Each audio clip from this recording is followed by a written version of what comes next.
right, in the last video, I showed you direct reward system where the dog was on place in the shaping box, barking. I would mark the behavior. He got paid from me. So now I'm going to do an indirect system where the ball's going to be away from me. I'm going to ask the dog to go to place. He's going to maintain the barking that I like, which is a new exercise, and it being a different picture for the dog. His barking isn't what it was in the last video, but this is how we progressed. For him to bark on an object away from me, and then I mark and release him. I also have the utilization of the tone box, so if I have to stimulate him, he just went off the sound, it's on a very low level. If I have to stimulate him how and when, you'll be able to hear it with the tone box.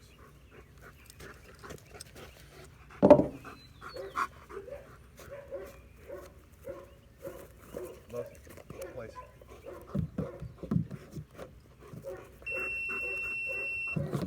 So we left the position early, and I'll stimulate him. Which I'm not going to kill him for little nuances. This is what I want.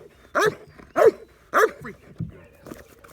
So I'm not going to crush him if he's off place a little late, or he comes off early, or he's outing slow. I'm not going to raise the stim based on his behavior on that. I don't want him to lose the moment. So, Los, please.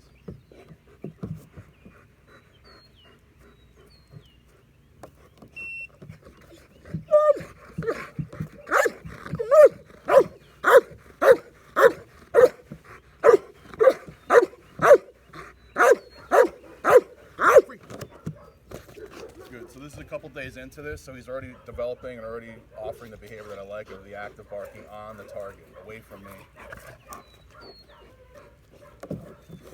And this is all part of him doing the offering. He wants to repeat the exercise over and over. I didn't tell him to go to place, but he knows this is a starting point, and he likes doing this shit. That's all part of the operant mind. Look. Again, if he comes off, I'm just going to nag him. I didn't place.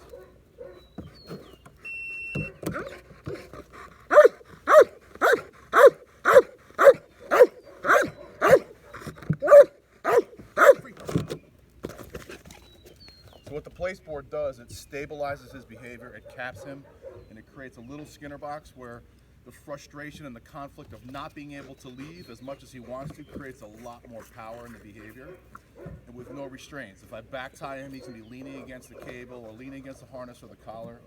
Him being free but knowing he can't leave, it creates all that power and energy.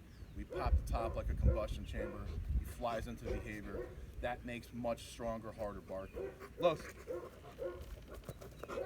Place. I'll let him find the position on his own. That's what I want.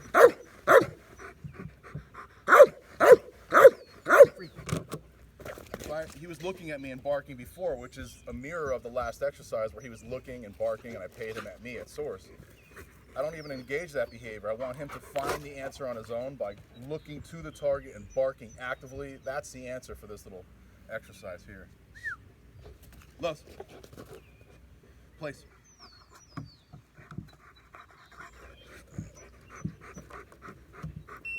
I saw peripherally he came off. No problem. Very low level on the system.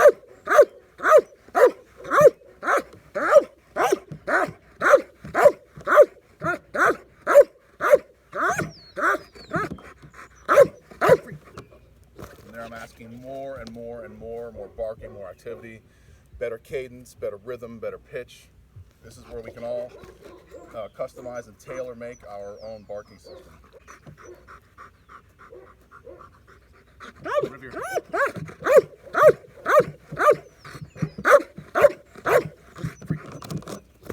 If you notice, I have him on my right side, which is normal. His healing side is left side. I want that flashy and dynamic. So if I put him on my left, he may default into that really myelinated behavior of focused healing. So I put him on the right, which is a whole different chapter of this book. And I want him to think more about the ball instead of less about me. Look.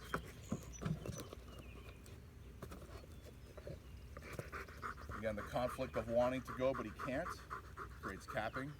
Revere.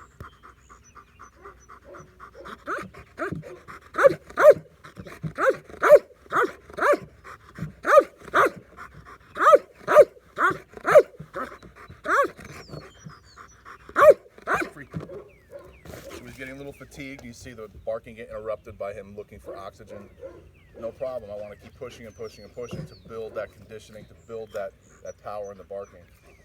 That'll be the last repetition, but from what you want to take away from this, again, is a capping idea of isolation on the play sport, where the conflict of him being able to go, he's not being restrained, but knowing he can't, because that's the answer to get paid, creates all that power and drive and that energy, which the behavior we want, the target behavior, is getting pushed into all the